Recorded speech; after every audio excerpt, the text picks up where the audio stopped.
Hola gente, ¿qué tal? ¿Cómo les va? Espero que todo tranquilo. Mi nombre es Miguel Ángel Guerrero y este obviamente es mi canal Ángel PC Tutoriales.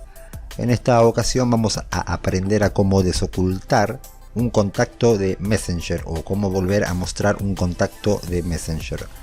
Vamos rápido. Por ejemplo, si hemos ocultado uno de los que salen arriba, fíjense. Por ejemplo, aquí hay un contacto.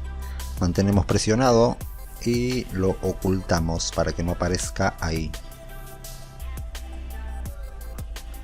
Bueno, lo que tenemos que hacer es lo siguiente, presten atención.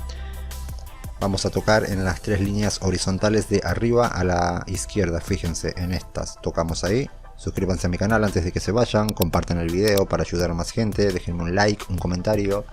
Y por aquí les voy a estar dejando una lista de reproducción para que aprendan más cosas sobre Messenger. Bueno, ya estamos aquí, vamos a pulsar en el engranaje, fíjense aquí, eso es configuración, tocamos ahí. Si les sale esto, pues pulsan en aceptar, ahí está. Ahora bajamos un poco, fíjense, bajamos hasta encontrar privacidad y seguridad, entramos ahí.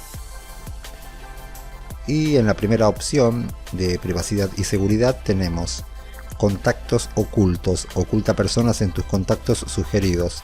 Entramos y ahí está el contacto que yo oculté. Y de paso les digo que desde aquí también se pueden ocultar contactos, miren.